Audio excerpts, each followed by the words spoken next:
We are live. Hello and welcome to Gegenpressing, the Bundesliga podcast. I'm Manu and I'm joined today by Dan Whiten and Stefan Biankowski. This is the Matchday 20 recap show. We're doing this live. Obviously, for those who are tuning in now, hello and welcome. And for everyone who's listening to this later, thanks for joining us. Guys, how's it going? Dan, good to have you on the show. How has Matchday 20 treated you? Yeah. Thanks for having me on. Look, any match day that finishes with a bit more of um, bit more of a title race with the gap a little smaller to the top is a good one from my side. It's kind of even though we know where the Meisterschale will end up, I think it's always nice to have a bit of jeopardy. Mhm. You know, like me doing my match reports, if Dortmund plays first now, then they'll, draw 3 points behind Bayern. I mean, Wow. that's an interesting kind of thing to think about. So for this being such an incredible season for Bayern, to see that they're not, they're 6 points ahead, which normally is more than you need. But yeah, overall, it was an exciting match day. There were some great games. I mean, in pure tension, Bayern yesterday was super tense at the end. Dortmund, I mean, that game could have been 7-8 or something like that. It was madness. Absolute madness. And Stefan, how's it going with you, buddy? Yeah, well, I'm good. I'm great. I'm doing very well. I actually missed most of this match day. We were discussing about how we do this podcast today, and I think, look, guys, I'm sorry. I've basically missed the whole show. I missed the whole weekend of action. So I might have to bow out this week, and then it was just for the Dortmund game, and I thought, well, you know what, I'll try and make time for the Dortmund game. Stuck that on, and then obviously all chaos ensued. I thought, well, I've got something to talk about on the show, so there's that. Yeah. But so yeah, it's always good when the Bundesliga kind of lives up to the billing, if you will. But yeah, I'm doing very well. How are you, Manu? I'm good. No, didn't have the hottest start to my day. I went to my local junior hockey team yesterday for with a few friends, and it was supposed to be a short night, and then went out for one more beer after the game. And as Dan knows, one more beer often means that means the entire night is just gone in a heartbeat. Managed to close out not one but two bars. Heard the famous song "It's Closing Time" twice, and then ended up very early in the morning at home, and then woke up just a few hours later because my 14-month-old has no has no mercy on my old soul. But yeah, I'm doing great. The Dortmund game perked me up.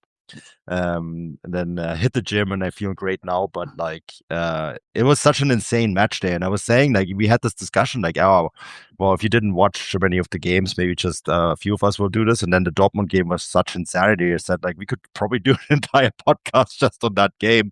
But we had such a great day yesterday too, with the results and the way they went. And I was thinking that the way we're gonna do this today, we're gonna talk about HSV Bayern and Dortmund Heidenheim, and because there could be now massive implications. Hoffenheim, of course, win as well, and they now play Bayern Munich next weekend. And Hoffenheim is sort of the wild card now because they could draw to 6 points to Bayern Munich if they beat Bayern Munich next weekend. And that may have sounded crazy like 6 months ago, but that's possible now, right? So all sorts of things that happened this weekend that made things interesting. So we want to talk about those two games. But we also want to talk, but this was a question that came in from a listener about Horst Steffen and his sacking. I put it on social media. I think it's a mistake. We could discuss it. But I think let's start maybe with what's freshest on our mind and the insanity that happened in Dortmund. Um, Look, I feel this so many times when Bayern Munich do drop points, and there is a real opportunity here to open up the table. We just see Dortmund slip up, right? And we had the jokes in our chat, and we're like, yeah, it's totally gonna end 2-2. And like, I think Dan, you said this is gonna was ready to watch Dortmund pull it up and play 2-2.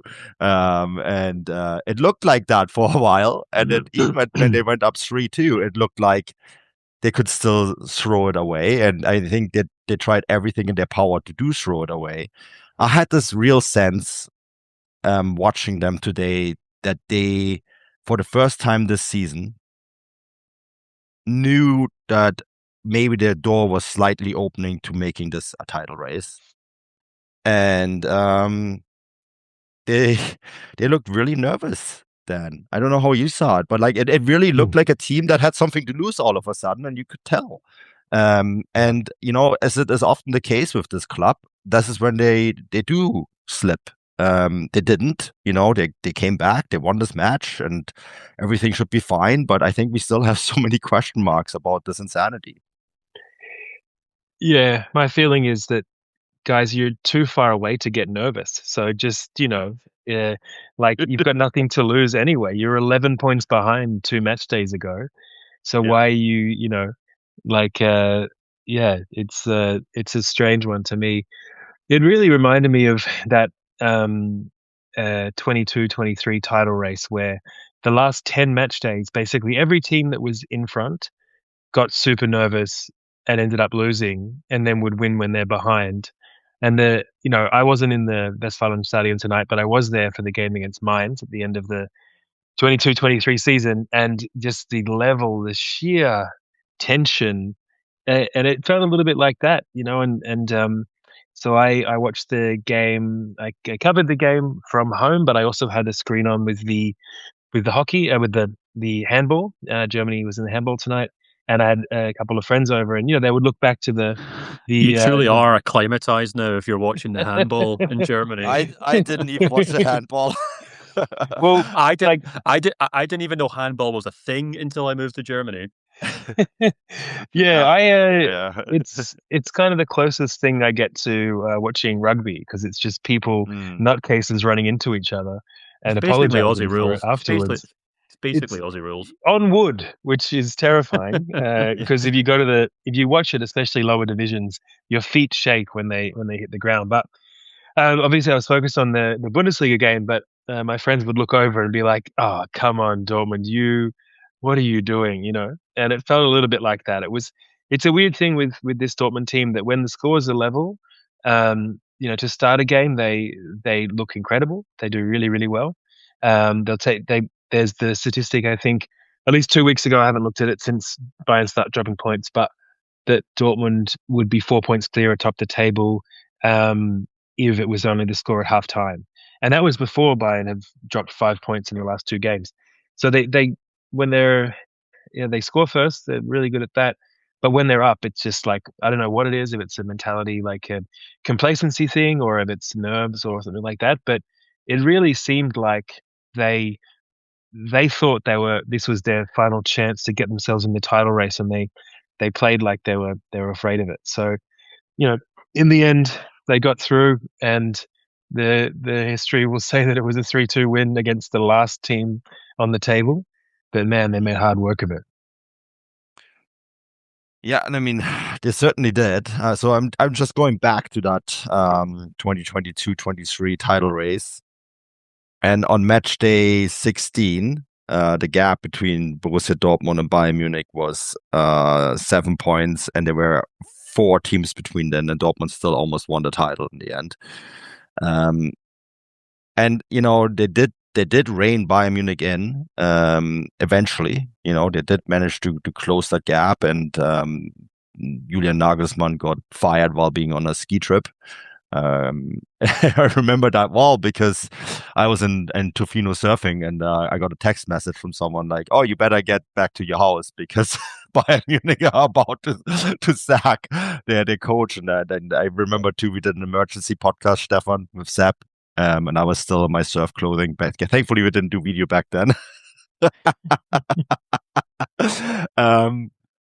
And you know, but it does. What I think what I'm trying to say here is the gap was enormous between those two clubs in that season. And Bayern Munich had an incredible start, and they looked unbeatable, and they played this really, really good football. And it's happening a little bit later this year than it happened in that season, but you do get the sense that they may be running a little bit out of steam, and that Borussia Dortmund, you know, we talked about this already. Like their Hinrunde was like the second or third best in history, right? And it despite all these drop points and all that, and we talk about this crisis and that Niko Kovac isn't the right coach. They're sitting here now with 45 points after 20 games. It's not always been pretty, and there was a couple times where I'm like, okay, remember when Bayern Munich lost drop points to Union Berlin, and there was an opportunity there for Dortmund to close the gap, and then they dropped point to Hamburg, right? So the gap could be even closer, is what I'm saying. But I don't know. I watched today, and I was thinking like they gave Heidenheim every opportunity to get a point there at Signal Iduna Park, and for whatever reason, it didn't happen. They missed a penalty. They got a penalty that got them back into this game, right? And I just, looking back now on this game, and I don't know what you even think, Stefan, but Dortmund should have probably lost this game when you go by the hard stats. But it kind of feels like this is maybe the sort of luck that you need if you want to get back into the title contention. Yeah, I saw someone on Blue Sky responding when I was posting about the game, and I'm going to have to give him a shout out. It's Drew Ham and the guys from 50 Plus Dollar were kind of having a bit of laugh with me about, Dortmund win somehow, because I think I put that in my tweet at full time, and I said, it's never like that's the best way of summing up a game. And someone to put that gif of in Star Wars where like somehow Palpatine returns, from the dreadful movies that came out recently. And like that kind of sums up Dortmund right now, where it's like somehow they won the game, and it's like probably the best way of summing up Dortmund right now this season. And it sums up Dortmund perfectly from this football match, because you're right. I think Heidenheim could have scored 5 or 6 goals in this game easily. They had a goal ruled out because a player jumped into Gregor Kobel. And then, 10 minutes later, Dortmund score a goal after Girassi jumps into the Heidenheim goalkeeper. And I mean, if I was Frank Schmidt, if I had any hair, I'd be pulling it out. No wonder the poor guy's bald, because he just wasn't getting any luck of it today. And, so like that's just one thing. I mean, I think you also have to bear in mind, this is maybe like the 3rd or 4th game in a row now that Heidenheim have had so many chances to score goals. I was just checking there. Their XG was better than Mainz's when they lost 2-1. I think it was better than Wolfsburg's when we drew 1-1. And they created so many chances in that RB Leipzig game, which lost 3-0. And then they come to this game, they throw everything at Dortmund. And they really, I'm not exaggerating when I say I think they could have scored 5 or 6 goals here tonight. And Dortmund were all over the place. But I guess we kind of have to. We're now contextualizing this entire game around the concept of a title race. And we're saying, well, Dortmund almost choked. They almost mucked it up. They almost slipped in this banana skin. But Dortmund have been slipping on banana skins since the start of the year, long before we started discussing this idea of them being in a title race. And I remember, I think I posted on after the game in midweek, saying that I think now from their first 6 games of the year, they've only been pass marks in 2 of them. So it's not as if they went into this game as this like imperious or unfallible title challenging machine, and then only when Dortmund or when Bayern dropped points, they suddenly looked like this crumbling, nervous wreck of a team. Yeah. That's not the case. They've always been that team. They've been that team for at least the last month now. And it just so happens that we all kind of put extra pressure on to win this game because neutrals want them to kind of catch up with Bayern to an extent, and they almost slipped up, and we can discuss that about them being Dortmund, and that's the way Dortmund always do things. But I would also say that they made an absolute meal of this game because they've been making an absolute meal of just about every game recently. They either lose games or they win them poorly right now. Having said that, I think you make a very good point, and I think it's a really interesting point that we're so used to seeing Dortmund go so far and then slip up. And somehow, some way, this Dortmund team are kind of doing the opposite thing, where they look completely incompetent, but somehow find a way to win games, at least in the Bundesliga. I mean, you could probably make the exact same case in the Champions League. They've been pretty crap for most of that Champions League campaign, and they still managed to find a way to qualify. I guess it's not very hard to qualify from it to an extent, but they've done what they had to do, and they're kind of doing what they have to do here in the Bundesliga. And we're still talking about a team here, Manu, that's only lost 1 game this season, which is crazy enough. Yeah, to Bayern. And I was kind of thinking, like, and I was thinking after this game, it'd be such a Dortmund thing for them to actually go on and challenge and perhaps even win the title this year under the most unlikely scenario. But for the vast majority of their fans to be begging the club to sack the head coach after it. And I feel like that's the kind of scenario we're getting into here with Dortmund. I think if Niko Kovac guides this team with Niko Kovac ball to the title, they're going to build him a monument outside of Signal Iduna Park. Yeah. And speaking of the poor guy, I have not seen a head coach age more in a job. Like we're reaching Barack Obama levels here, you know. He came in and he looked like youthful, dark hair, and today he looked like this. He looked like Ottmar Hitzfeld at the end of Bayern Munich's like time, you know, like this general like gray hair, just like pale face, and just like one of those sharpening apps, his you know, teeth. those apps that it's like, what will you look like in 30 years? That's- Yeah, it's taken a toll. I think it has. I think it has taken a toll, and I think it's an extremely complicated club to work in. I think there's a lot of people that have a say, similar to Bayern Munich. There's an old guy that just doesn't want to go away, right? Like he says he's quitting, but he's just taking on a different job, right? Still has opinions, left, right, and center. And I think, you know, you have like, you don't know who your real boss is. Is it Sebastian Kehl? Is it Lars Ricken? Or is it Carsten Kramer? Like, who of those guys? They probably all have their opinions, right? And I think it's an extremely complicated job to be in. And I think there's so much pressure with the fans too. Yeah, Dortmund isn't the biggest place in Germany, but there is 83,000 fans in the stadium every game, and they demand, they don't necessarily demand titles, but they demand a certain way that you play football. And I think that is really hard to come by. In fact, I think what they saw today is exactly what they want. This is the spectacle that Dortmund fans crave. They want this emotional roller coaster. They needed, like, people need their cigarettes, you know, like it's the Dortmund fans' nicotine fix is to go to a stadium and see what they saw today. This pure chaos. And so, like, you know, maybe that is actually a much better fit than we think, the way the Dortmund team plays. The question though is, like, is it sustainable when you look at the game today? Like, Ibrahimovic, when he came on for Heidenheim, was immense. You know, he turned this game almost single-handedly around. And that is, I think, the problem that you have here with this team is that they don't really react well to changing situations. Like when they went up front, they were almost scared of the fact that now we're up front, like what we're going to do now, right? Like they chased the game, they turned the game around, and then all of a sudden they were up front, like, oh shit, now we have to defend. We don't know how to defend. Yeah. I think something popped into my head there, which I think sums the game up so well. Is maybe like the 85th minute or something, and Nico Schlotterbeck was kind of ushering the Heidenheim winger out of the pitch as they were chasing a ball down, and like he ushered him out, and the guy dribbles out, and Schlotterbeck like turns to the crowd and like gets them all excited and like celebrates like some sort of gladiator that he's achieved a small thing, and you're like, yeah, okay, he's really getting into it. And then I think I'm assuming Anton grabs the ball and gives it to him because he's like, at this point he's basically playing left back. And then Schlotterbeck takes the ball for a throw in and throws it directly to a Heidenheim player in midfield.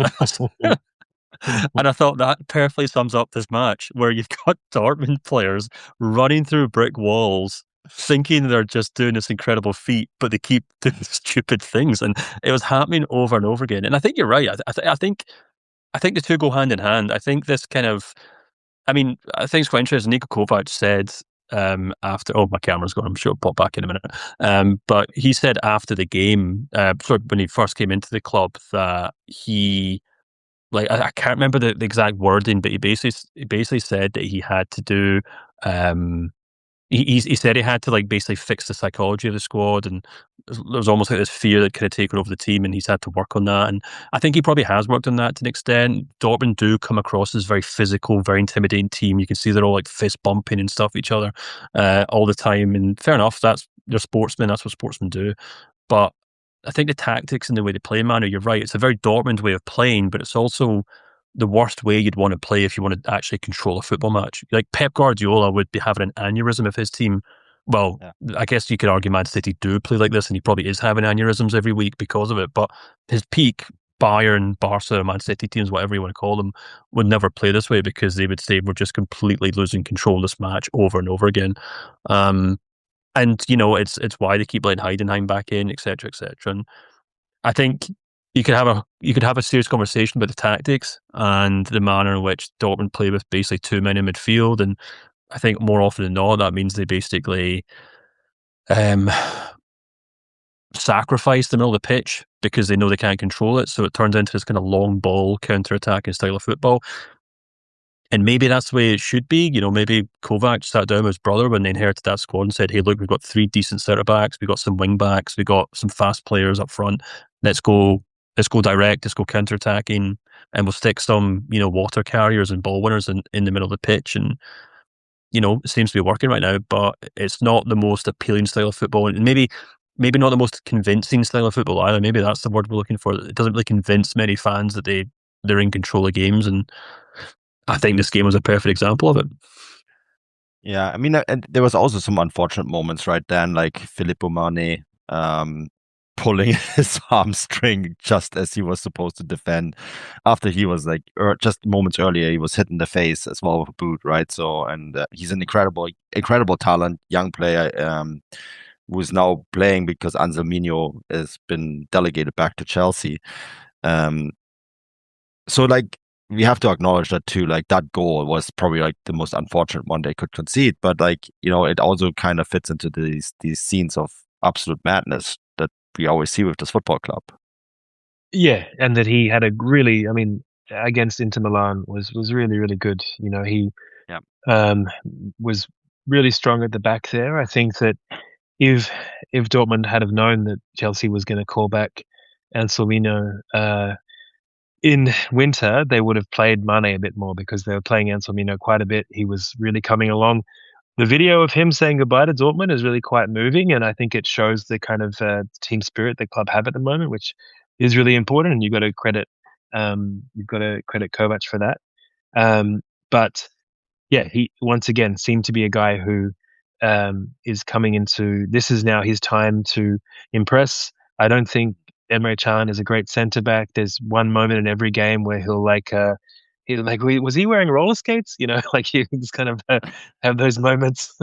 And so and a guy who is also popular among the team, but this would have been a great time for him with Sule coming back from injury to show what he can do, and you just hope that it's not a serious injury for him. I would say though that the kind of 2 things that I took out of today's game is that for the longest time, we've been critical of Dortmund for not beating the teams they should. This has been the thing for the the last 10 years, is that okay, fair enough, you complain that you don't have the same wage bill as Bayern and some of the other European clubs, but you're not getting past Bochum, you're not getting past the lower teams. They've done that this year, and have a look at the table. When you do that, you're within 6 points of Bayern, and they've even given away so many points so far.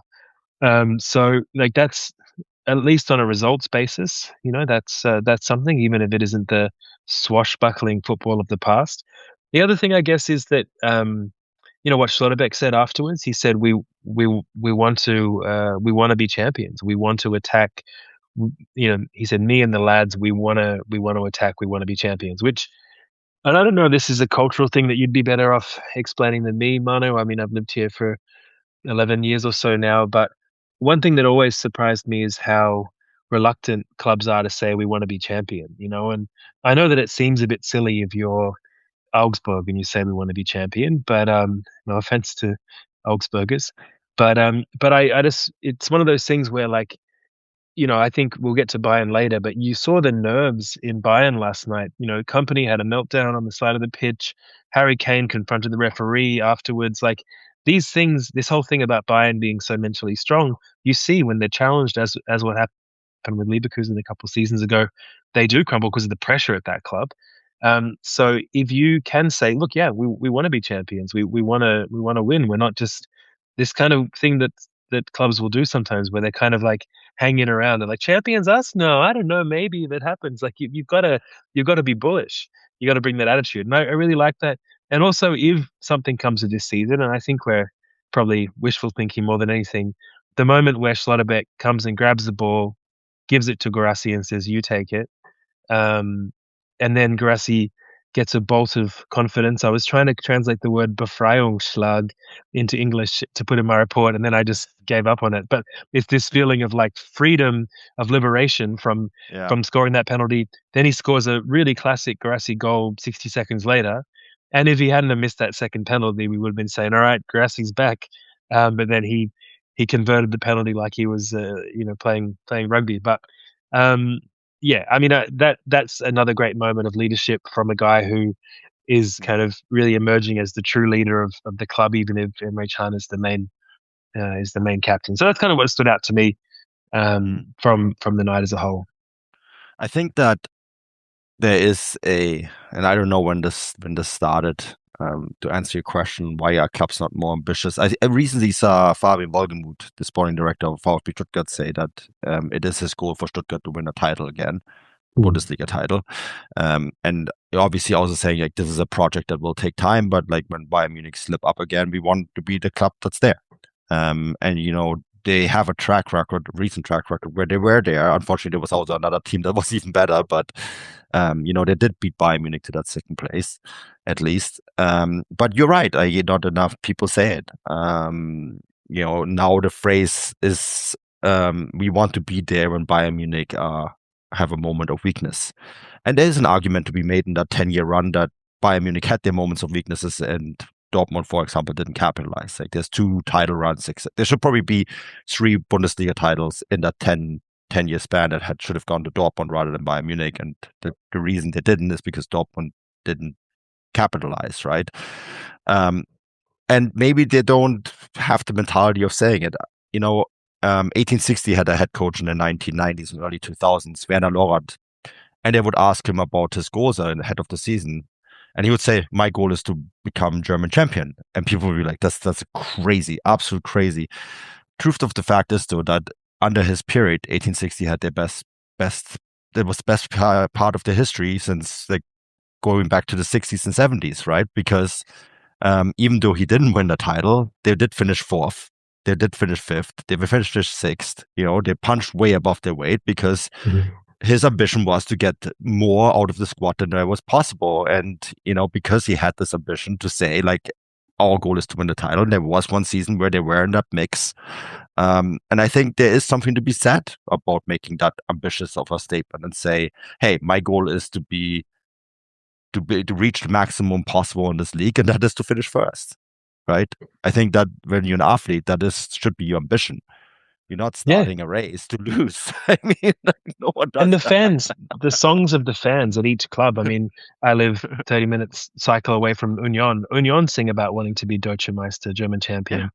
Yeah. Leverkusen sang it before they were. This is what the fans are saying. If I was a fan and my CEO or my coach said, we want to win this year, and you finished 18th, I mean, I'm not going to be upset about it. But anyway, I don't want to go too far into that. Yeah, but that's something that I'm curious about. You're going to get fired anyways if you finish 18th, so who cares? you might as well. Shoot for the moon. You might end up with the stars, No, but let's talk about the pressure and Bayern Munich and HSV, Hamburg SV against Bayern Munich. I'm again going back to the 90s and early 2000s. This used to be a great match, the Nord-Süd derby. And then around 2016, when HSV decided that they were going to do the everything possible to get relegated and then get relegated, this was a game where HSV would go to Munich and get 8-9 goals, concede a bucket load of goals. Bayern would come to Hamburg and just absolutely dismantle them. It was not a Nord-Süd derby. It was a southern dominance over the north. But this game felt so different. Like watching this game, Dan, like you watched it live as well, right? And HSV came into this game with a lot of resistance. They went up. They went down 2-1, came back again. Vuskovic, once again, the hero for HSV. It felt like, and I know HSV still have a long way to go to become what they once were and become a club that is a force in German football. But, you really get the sense that with bigger names back in the league and just having these fans in their backs, that really, want their team to get something against Bayern Munich. I do sense that makes a difference because, all of a sudden Bayern Munich do not have another away game in, let's say, Heidenheim, right? All of a sudden it might be Schalke, where the team, they're way better than Schalke, but the fans there will do everything in their power to win that game. And we were talking about home advantage, that first penalty, for example. That was a penalty that would not have been given to HSV away anywhere else. But because it's at the Volkspark, they get that penalty, right? Sure. And so that really hit it home to me that like having these big clubs back and stabilize might actually be the solution to fix the league. Yeah, I think having them back and having them ready to fight and ready to not roll over, like we've seen. We were in Leipzig a few weeks ago, and Leipzig were really, really good. They're normally really good at home against Bayern, but at some point they just kind of, lost it completely, discombobulated, and Bayern ran riot. And that's what I thought was going to happen last night, because once Bayern took the lead after halftime, you think, okay, now it's all over. But they dug deep and they stuck it out, and I think that's the teams that have got something against Bayern so far this season have done that. They haven't rolled over. They know that they're not the most talented or the best or the wealthiest, but they don't give up. And considering Bayern are kind of built to swashbuckle their way across Europe, if you get a team that's really willing to fight hard and eat grass, they have some success.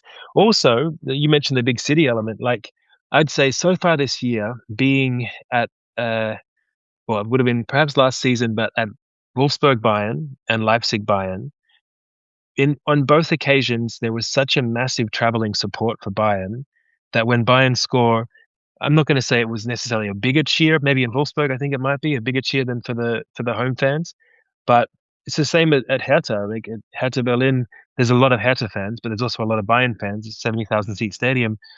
It wasn't an intimidating atmosphere for them to come, But Hertha, with all due respect, are not the same level of a club as Hamburg is. Hamburg is.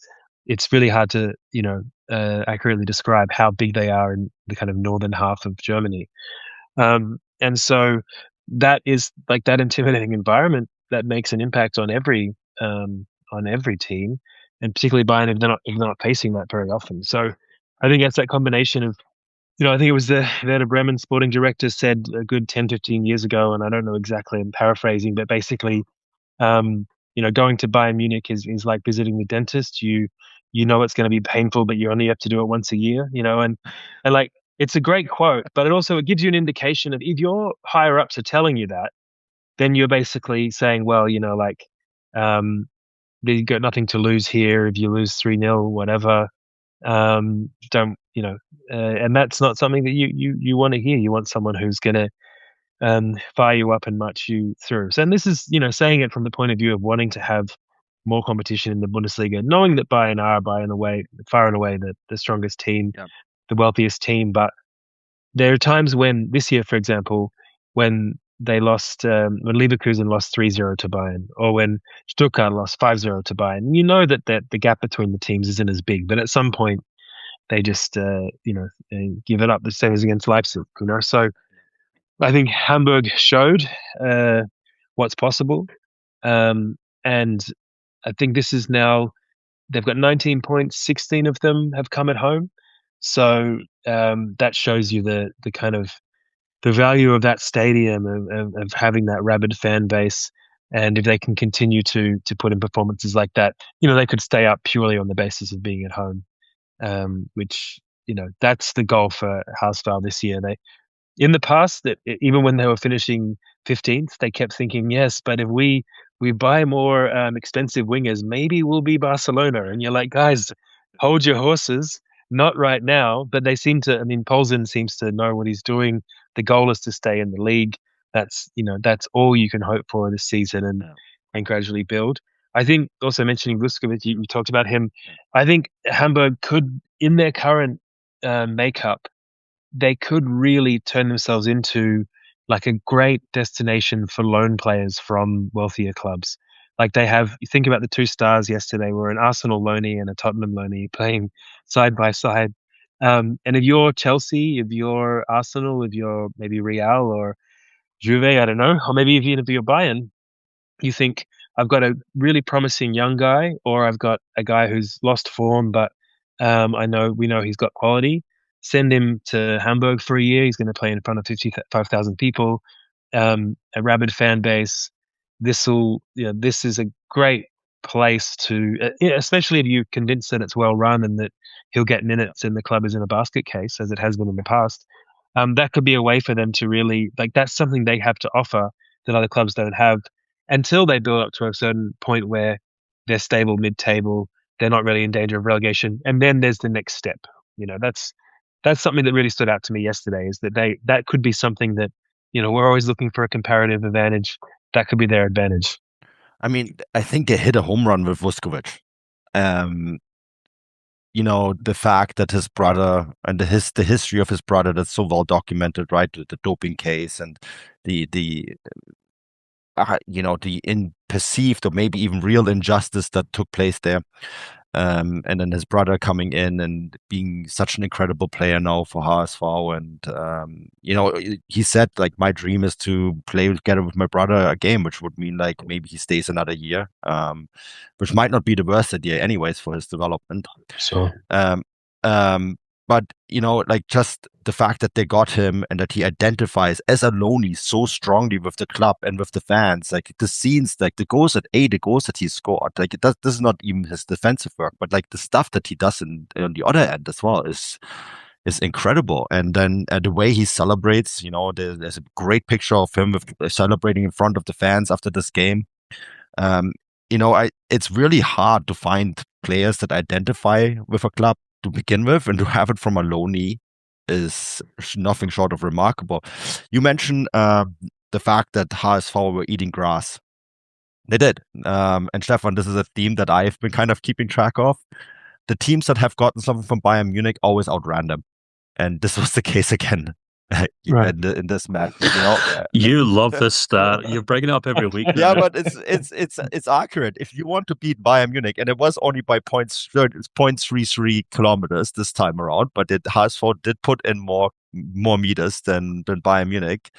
But I think this is to be true. If you want to beat Bayern Munich this year, because they are a team that eats kilometers themselves, you're not going to do it with fancy football or with, like, Leipzig tried to do it, where they're better for 70 minutes and then Bayern Munich just overran them. You have to put in a full shift for the full 90 minutes. And as Dan said, you have to eat grass. Yeah, I'm trying to think how that translates to English, to be honest with you, because I don't think it really works if you're an English speaker. But eat grass, grass fressen. Yeah, that's how you can tell that Dan has been in Germany for a while. yeah, for sure. But yeah, no, you're absolutely right. I mean, just very quickly, then go back to Vuskovic, actually, just because you guys are absolutely spot on. He's been amazing for HSV. I just want to point out, actually, we did a feature on him on Transfermarkt when he first joined Tottenham, and we spoke to our data scout in Croatia, and it was actually our German colleague Pascal Martin, the German team. And I got to say, like, our guy in Croatia was absolutely raving about him, and he said bluntly, this guy's the next Josko Gvardiol. He's going straight to the top. He's not waiting around. He's going to be fantastic. And, he's more or less proved exactly that. I think HSV want to watch the fact that they were able to get him on loan for a year, because I think he probably, if Tottenham had been a little more better run, probably would have been walking straight to that first team. I know they've got good centre-backs in Romero and Van de Ven, but I wouldn't be surprised if, like, in 12 months' time, this guy is just making waves in the Premier League and we're looking back saying, yeah, it's incredible that HSV got him for 12 months because he's just been outstanding for them. I can't even remember what your point there was, Manu, about running HSV running Bayern. Yeah, I completely agree with you. I'll also pat myself on the back because I wrote a newsletter after the Augsburg game talking about Bayern's kind of worrying trends that we're seeing from the defence, and a lot of what I mentioned in that obviously applies to this game because they dropped points from conceding goals. I've actually got 2 stats that I looked up as you guys were chatting there on a really good website called Transfermarkt. You guys should check it out sometime. Good. Two ones is two stats that stand out to me this season in the Bundesliga. If the Bundesliga was defined by performances in the first half of games, Bayern would be second in the league, 4 points behind Dortmund, which I think is really interesting. And from 8 games in which Bayern have gone behind first, they've only gone on to win 4 of them. So I think those 2 things kind of stand out to show that but this Bayern team are really slow to get going at times in first half, so maybe that's the best time to attack them. I think what you said, Manu, about the way that other teams are now beginning to outrun them is really interesting because after the Augsburg game and after this game, everyone in Bayern colours was complaining about the referee, but we're also seeing a lot of people talking about their schedule, talking about how they're playing 5 games in 12 days or something like that.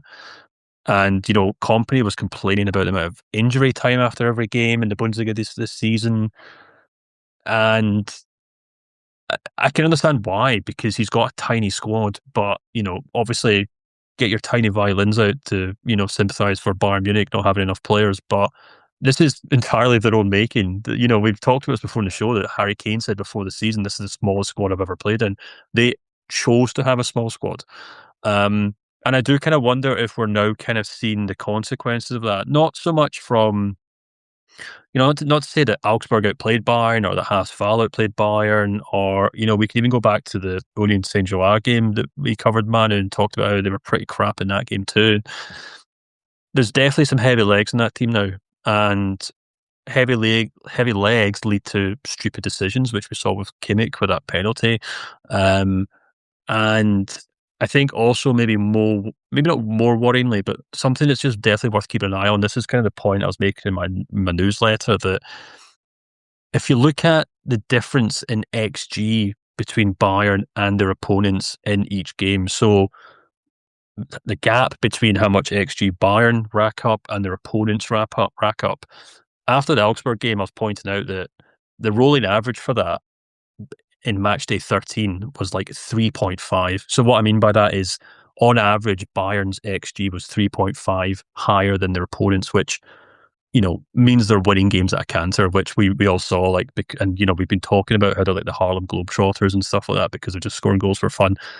After the Augsburg game, it went down to 1.2, and that's the seasonal average we're talking about. That's how much it's dramatically fallen. And in this game, I think Haas-Fall, depends what website you use, but Haas-Fall's XG was, if not equal, but better than Bayern's. And Dan makes a great point about the fact that, going to Hamburg's a very unique situation, and it's a historic club with great fans. And you can kind of chalk all that up to that, or you can go down the Bayern route and say the referee was crap, and, you can try and keep a straight face in front of everyone else who watches German football when, they hear a Bayern fan complain about referee decisions. But anyway, that's a different discussion. But I think the thing that's really worth bearing in mind is they're not so much conceding more chances than they used to, but more the fact that they always conceded a pretty high baseline of XG to their opponents, but they were always able to comfortably outscore them. And I think because Bayern are now getting a lot more tired, that gap between those two figures is getting smaller and smaller. And that means the margin of error is getting a lot easier. And I think we saw it against Augsburg. I think we saw it against Haas-Fall. And in the newsletter, I pointed out, I was like, hey, look, they've got Hoffenheim to come up. They've still got to go to Dortmund. They've still got to go to Leverkusen. Let's see what happens here. I didn't expect it to happen so quickly against Haas-Fall, but I think you kind of see all the noise around Bayern, and there was a lot of noise, and this always happens, obviously, when they start tripping up over a few games, and that's why they're called FC Hollywood for a reason. But I think of all the talking points, I think the one that really stands out is that Kompany keeps coming back to how many games they're playing, how many extra minutes they're having to play, and he's not going so far as to blame injuries and things like that, but you can tell that he, while trying to keep a straight face in his press conferences, you can tell he's very concerned or frustrated that his team aren't hitting the same kind of physical demands as they used to. Because it was more or less a pretty strong starting 11. We're not talking about a game here where you had Rafa Guerrero playing at right back, and then Bischoff at left back, and then Uli Hoeneß at centre back or anything like that. We're talking about more or less strong starting 11. Neuer in goal as well. So I mean, it's not as if like the injuries were the issue here. Yeah. It was tiredness. And yeah, it's worth keeping an eye on for sure, because there will have some tricky games coming up, and maybe unlike your Dortmunds and your Leverkusens and certainly your Leipzigs and Hoffenheims, Bayern do have to put everything into their Champions League campaign. Dortmund, with the greatest of respect, can have a flurry in the Champions League and see how they get on, and if they get to the quarterfinals, then everyone will clap them and pat them on the back, and they can focus on the Bundesliga. Bayern don't have that luxury. They don't have the luck. Vincent Kompany certainly doesn't have that luxury, because his predecessors have been sacked if they don't get beyond the last 16 or whatever. So it makes things a lot more interesting if you're not a Bayern fan. But if you are a Bayern fan, I can completely understand why some alarm bells might be going off in your head. And I just want to thank the Bayern fans in our group chat, because they've made it on the subscriber chat on Substack, because they've made post-match games, post-match discussion after the Bayern games recently thoroughly entertaining. So you guys know who you are. We all have a good laugh, and it's all in good stead. But it's cheered up the weekend for the rest of us for sure. Also, if you're a Bayern fan and you're worried about the next upcoming games, which team, so Bayern Munich is the team that has covered the most distance in the Bundesliga, which has been a really big part of their success this season. They're playing the team that has covered the second most distance in the Bundesliga next week, and that's Hoffenheim. So if you're worried about playing against teams that have the ability to outwork you, well, and up next is Hoffenheim, which is a team that has the ability to outwork you. And we spoke about them midweek, right, Stefan, about Ilsa and the great job that they have done there. So this is going to be a tough fixture. Like, this is going to be a game. Yes, it's at the Allianz, and it could very well end up like being a 5-0, 6-0 for Bayern Munich. They have Leipzig in between, right? In the Pokal, and I think Leipzig will wanna make up for the two heavy losses that they've suffered this year. But I think this upcoming match is going to be really fascinating, because I think of these, Hoffenheim is such an interesting story, because Hoffenheim beat Bayern, and Dortmund win their game. They can close the gap to 3 points. Hoffenheim can close the gap to 6 points. I mean, that is if you had on your bingo card that Hoffenheim could potentially enter a title race after the madness of a season that they had last year. I was at their last game when Thomas Müller had his last Bundesliga game. And although they avoided relegation, it felt like the club was completely falling apart. To whatever this is then, this is absolute madness. Yeah, and when I talk to friends and colleagues who don't know very much, they don't follow football every week. They do know very much. That's the wrong thing to say. But I'll say, who's at some point when Dortmund were trailing today, Hoffenheim was second, and that's madness if you think about the last couple of years at the club. And they're kind of they're tucked away in their little corner there, and we don't really know what's going on so much. There's not a lot of press coverage, not a lot of media coverage, but all of a sudden they seem to have got it together, and they're climbing up up the ladder. So we'll see. I mean, if they can keep it up. They've just had a great start to the season. They seem to have got some really good new guys in over the summer, and like you said, they're running hard, and they're seeing that kind of in modern 2025, 26 football, the ability to run hard has, even the biggest clubs are doing it, which you wouldn't have thought about. So, yeah, I mean, with all likelihood, it'll be a bit of a shellacking. This is what happens quite often in the Bundesliga, where a team gets a lauf, as they say, gets like some momentum.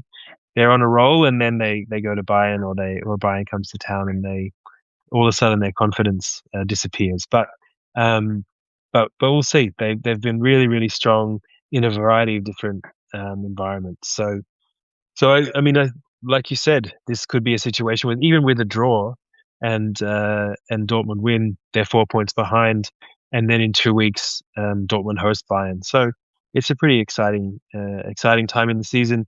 And on your point, Stefan, it's like the Bayern they've decided this year. It's really clear they've decided they're going for 3 trophies. That's what they want. They're playing full strength squads in the full strength starting 11s in the cup, which they didn't do the past few seasons, and they got eliminated. They're really pushing it in the Champions League. They wanted that top 2 finish, which they got.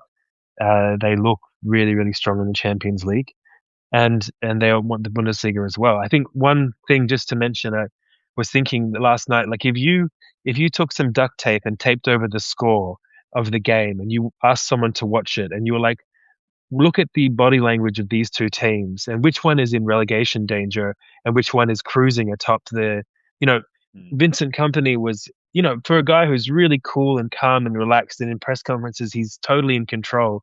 He was running up and down the sideline like Jose Mourinho at his wildest. You had every time a referee decision that Bayern didn't like, you had the referee surrounded by 5 players. And yeah, I think there were a few contentious decisions that went against them. But also, in another world, Harry Kane could have got a red card for a straight leg kick on the goalkeeper really early. I mean, this is, I like you mentioned, Stefan. It's like a Bayern fan complaining about refereeing is, like if you've watched enough German football, you know that it's what happens in all sports with big teams. The best players find ways to win fouls, and so Bayern do have the rub of the green, like a lot of big teams all over a lot of the time. But there is a bit of mental fragility there because of the pressure at that club. And so from a purely neutral perspective, and I also happen to like Borussia Dortmund, so I'll put the cards on the table there. But I really think that you see that if Dortmund can keep it up, and Hoffenheim as well, and some of the other chasers, there is a bit of fragility there. And, from the hopes of seeing a bit of a title race, maybe something is there for us. Just to make it clear, I still think that Bayern Munich will win the title, but I want it to be interesting. I don't want it to be like decided in March. If they open this to the end, would be great. I also want to say that at the start of the season, I said Dortmund would win the title, and a few weeks later, everyone laughed at me, including myself. So if they do go on to win the title, I'll be the happiest man in the world, and everyone will have to admit that I'm always correct. So you bet looked really bad a couple of weeks ago, Stefan. It's looking pretty good now. I remember we went on a media trip. I think it was the one I was on with you, Dan, when we went to Hamburg, and I was literally in a minivan full of sports journalists, and someone from the DFL was asking who everyone thinks win the league, and everyone's like, "Oh, Bayern will walk it," and I was like right up the back of this minivan, and I was just looking out the window, and I was like, "I think Dortmund might win," and the whole place just went quiet because everyone was too polite to say you're an idiot. I remember I was in the van with you. The radio stopped working, and the guy had to pull over, and it was everyone just handbrake stop, yeah. Everyone stared at you. Yeah, but the noise, right? The brake noise in the movie. That happens all the time with me, to be honest, though. So it was nothing unusual. Before we wrap this up, we had a listener question come in about Werder Bremen and the fact that Horst Steffen was fired there. I'm surprised that they decided to do this early on, matchday 20th. You're bringing in you separated from your old coach Ole Werner, who then moved on to RB Leipzig, right? And I understand that this was a reason Werner didn't want to renew his contract, so Werder Bremen said, "Okay, we're gonna move on." And then they went for a project coach. Horst Steffen is a project coach. He's someone who at Elversberg did fantastic work, brought through a bunch of young players, made them better, including a certain Nick Woltemade or Alsani, who's now doing really well at Hoffenheim. These are the kind of players that they went to Elversberg, they got better, went back to their original club, and then, went on to bigger, better things. And someone who I've met, and I was in Alversberg for the relegation playoff against Heidenheim, and I thought this was a coach who plays really good football, has a very clear understanding and methodology on how to coach and how to work with young players. Bremen made a point of taking a step back. I think, Stefan, you even wrote a newsletter about this, right? Saying they consciously took a step back to make 2 steps forward eventually. And yeah, okay, the results haven't been great. This was a draw this weekend, and I understand that they're now in a relegation fight, which shouldn't be too surprising given the squad turnover. If they did expect to play for Europe this year, I think that would have been shocking. And also, when you mirror it to the results in the first half of the season, they're exactly the same results that they had in the first half of the season, right? And which suggests to me that once they hit an easier patch of 4 round of teams, they'll get the results that they need and probably pull out of that relegation battle pretty quickly. So I actually think this is, and Clemens Fritz, the sporting director, has been in the news anyways, because our company, Stefan, had to remind him, Transfermarkt, had to remind him that he could actually still loan players, which made the news everywhere in Germany. So I actually wonder if the problem there lies further up. Just wondering what you guys were thinking here, because I personally, I am a little bit of a Horst Steffen fan. I think he's a fantastic coach, but I actually think this was maybe a bit premature. Yeah, I don't do as much reporting on the second division, so I only knew a little bit about what he was doing at Elversberg. But some of the names that came through there, also on loan, was pretty impressive. He had such a good reputation there. They were sad to see him go. Again, they've done pretty well in his absence. They're still challenging for promotion. I think, just to touch briefly on it, I mean, Bremen are a massive club and they have a huge following. One of the, if you go to away games of Werder Bremen across Germany, there's a lot of Bremen fans all over, even though it's not a massive place. But you look at the last few years, they've quite a few things from the front office that they've done haven't worked out. I mean, Voltemada is a massive story. This is a guy that, depending on who you ask, I mean, what was that website called again? Transfermarkt, that I think it was 90 million or something that Newcastle paid for Voltemada, and that he was sitting there in the wings and wasn't really getting a go. But also the decision to bring in Victor Boniface. They're covering a huge part of his salary. That really hasn't worked out at all. He's out for the season. A couple of years ago, Naby Keita as well. I guess they hope that maybe if you're a mid-table club, you need to take these risks and hope it works out, and maybe you'll have someone who will return to the form that they've showed at their peak. But each of these examples just just hasn't worked out, and you roll the dice, and sometimes it doesn't work. But also the presence of having someone who might be frustrated, might have played at a higher level before, and isn't really a great influence. Not just, maybe that's not the case, but I think those kind of things, they haven't paid off those risks, and to blame the coach for that is a bit of a shame. So I think a good Bundesliga has Werder Bremen in it. I hope they stay up. They also had a pretty rough luck with injuries this year as well. I think it's telling that a local junior who was let go by the club before coming back, and Keke Top, scored the equalizer in stoppage time. Even for a place that isn't massive, they've had some great talents. Julian Brandt is from Bremen. So the club can, if they were run as responsibly as they were in the 1990s and early 2000s, they could at least be a stable mid-table club. We hope for them to get back to that, and we'll see who's up next. You just hope that they are thoughtful with it, and don't just go for another one of the kind of merry-go-round of coaches that get in there. Wait, so Kicker is reporting Friedhelm Funkel and Bruno Labbadia.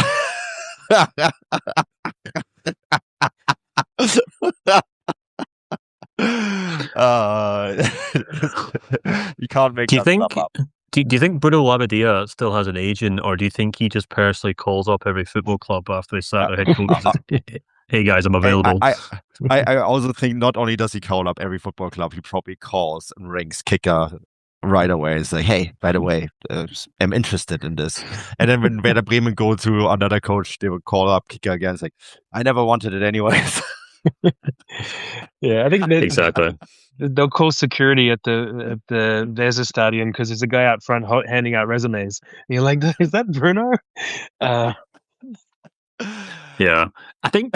But in all seriousness, though, like I think they are in not a perilous situation, but they're in a situation where they really have to get the next move right, aren't they? And like Dan makes a great point about Boniface, and Manu, you obviously mentioned the fact that Transfermarkt had to remind them that they didn't even realize their own squad rules and limitations and stuff like that.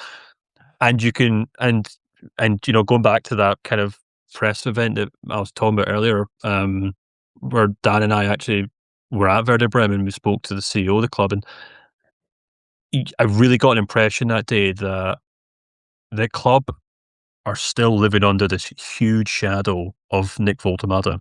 And it felt to me like every time we asked questions about Ole Werner, it was always framed around Nick Voltemade. And what's your policy for next season? Well, we want to develop new players, our own players, because of Nick Voltemade. And you can understand why the board said, let's get Horst Steffen in, because even though he doesn't have any Bundesliga experience, and even though he might be a risky move, tactically speaking, he's this warm, fatherly figure, and he can develop young players very well.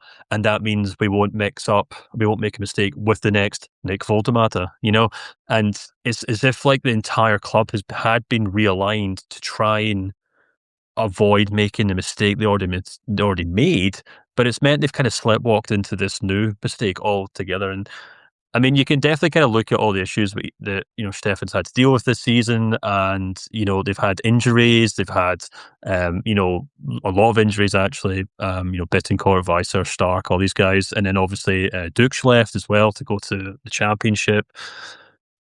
But I think if you have to ask Werder Bremen fans as well, I think they'd probably tell you that a lot of the time they watch this team play, especially when Horst Steffen changed that 3-5-2 system, and say it didn't really fit a lot of the players. It didn't fit their best defenders. It didn't fit their best midfielders. Boniface would be playing up front with the kind of same disregard we've seen from quite some time now. Nothing seemed to really be working. And I mean, I actually watched them against Liverpool. I watched them against Leverkusen recently, and I actually thought they played quite well in that game, and I thought they probably deserved at least a point from it. And then you're thinking, well, they just got a point against Frankfurt. So you're thinking, well, that's two good teams. They put in two decent performances there. And then watch them against Hoffenheim, who admittedly are now probably the second or third best team in the league right now. And Hoffenheim completely sweep the floor with them, completely played them off the pitch. And it was men against boys. And I kind of thought, well, and maybe I think the reason they've made a decision, and I know you said, Manu, why you don't understand why they have made a decision.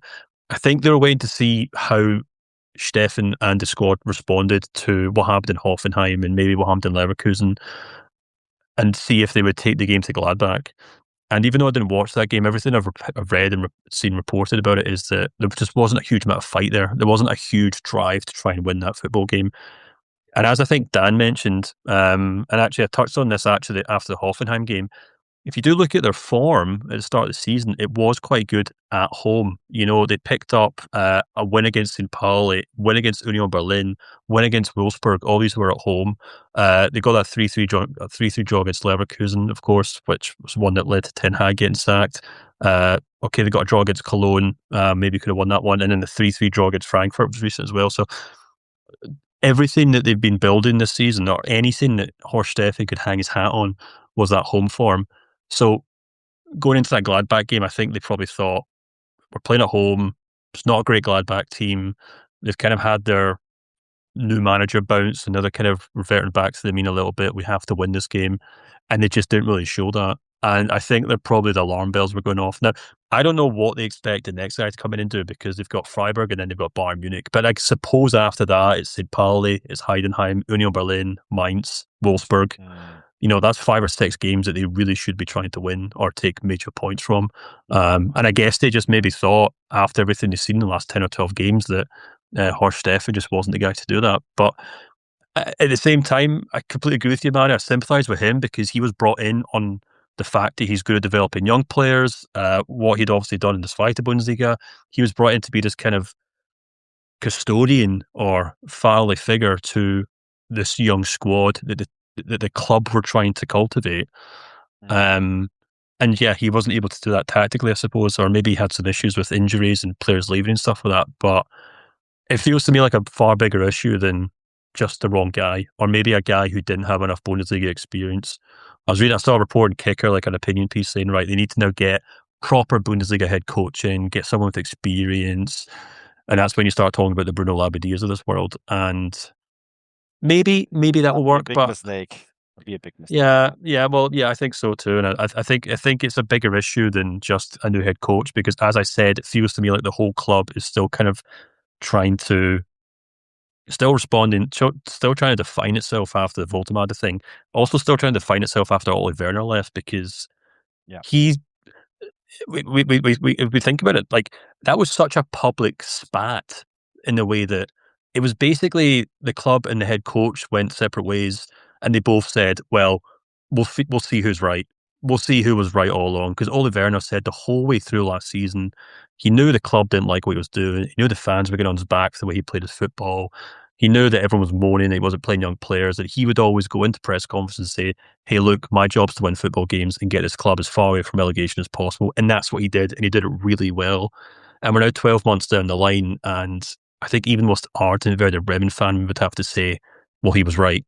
And what the club have done since then is wrong. And it's up to the club to find a different solution to that problem, I suppose.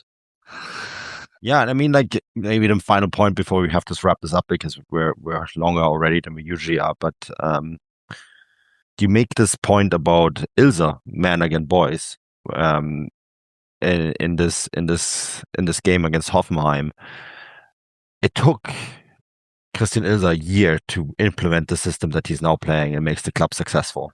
And they were pretty much almost relegated last year, right? We spoke about that earlier in the show. But Hoffenheim stuck it out and they said, like, look, we hired a concept coach. We hired a coach who has some pretty hilarious methods that are controversial even, but work, which obviously work now. The squad has fully bought in.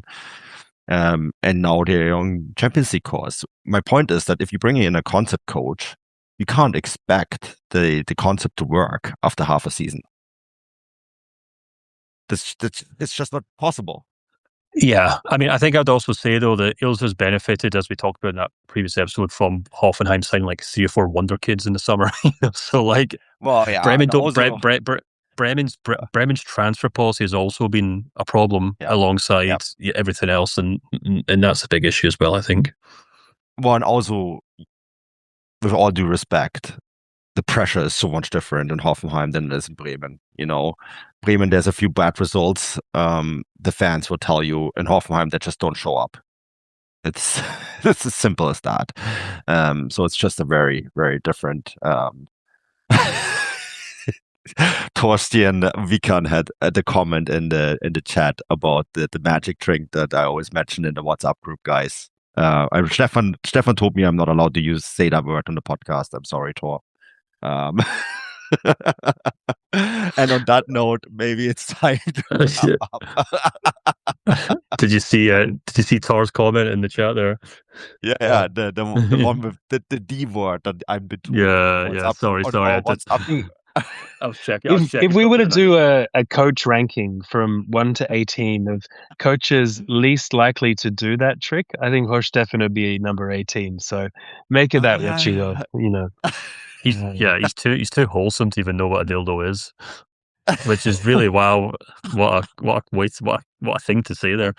Well, let's see what Bruno has in store. Yes, what Bruno has in store. And on that note, we'll discuss Werder Bremen again when they have a new head coach, because I think it's going to be an interesting story. But for now, this is the information that we have, so we're going to go by that. And we're also an hour and 10 minutes in, which is longer than we usually do. But I enjoyed this, boys. And we'll be back, of course, in the coming week. There's German Cup games, and so we'll have something around that as well. I think that's it. So let's wrap this up. And until next time. Auf Wiedersehen.